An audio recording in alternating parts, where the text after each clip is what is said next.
Sahabat, senang sekali pada malam hari ini saya Putu Budi dapat menjumpai para sahabat yang luar biasa. Tentunya banyak dari kita yang sudah menghadiri beberapa seminar tentang kekayaan, berkelimpahan. Ya, tapi boleh kita lihat bahwa banyak mana yang berhasil menjadi kaya daripada yang belum menjadi kaya. Nah, izinkanlah saya pada malam hari ini untuk sharing kepada sahabat sekalian tentang kekayaan. Ya, kalau boleh saya pakai akronim bahasa Inggris, yaitu RICH. Ya, di mana orang pada umumnya menilai punya sama dengan kaya. Kalau miskin berarti tidak punya. Padahal belum tentu semua orang yang punya itu kaya.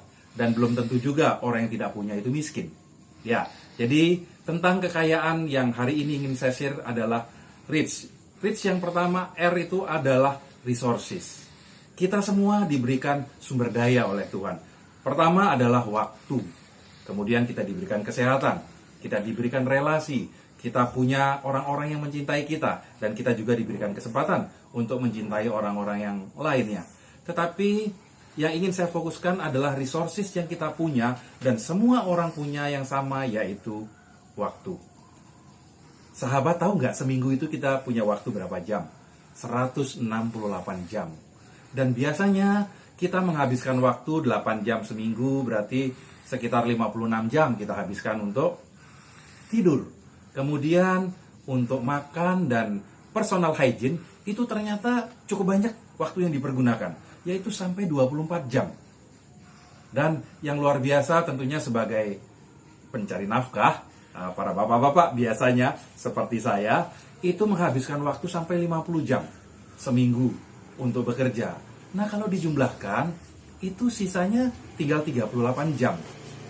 38 jam itulah yang paling menentukan masa depan kita. Kalau boleh saya bertanya, kira-kira dalam seminggu kita punya waktu 38 jam, kita habiskan buat apa? Saya bisa pastikan, 5 tahun ke depan, kita akan ada di mana, tergantung bagaimana caranya kita memanfaatkan sisa waktu kita yang 38 jam seminggu itu. Mari kita mulai berpikir resource yang Tuhan sudah berikan kepada kita pergunakan untuk apa? Seandainya kita minta kesehatan kepada Tuhan, Tuhan tidak memberikan kita asuransi kesehatan, tapi Tuhan berikan kita waktu untuk kita memilih cara hidup sehat atau cara hidup menuju sakit. Kita diberikan kesempatan untuk memilih. Jadi pastikan kita pilih keputusan melakukan hal-hal yang berguna. Yang kedua, untuk kaya itu kita harus mempunyai impact dan influence, punya dampak dan pengaruh. Kaya, bagaimana kita bisa punya dampak dan pengaruh? Tentunya yang pertama kita harus punya uang. Uang memang bukan segala-galanya, tetapi hari gini segala-galanya butuh uang. Oleh karena itu, mari kita akumulasikan kekayaan yang kita miliki sehingga kita bisa memberikan dampak positif. Uang itu hanya nilai, dia bisa berpengaruh positif atau negatif kepada kehidupan kita. Tapi tentunya kita ingin kehidupan kita berdampak dan berpengaruh positif buat banyak orang. Dan yang ketiga, RICH yang saya maksud di sini adalah kita punya rasa puas. Ya, banyak sekali orang yang tidak pernah puas, punya pulau 3, punya kondominium begitu banyak. Kenapa mereka tidak puas?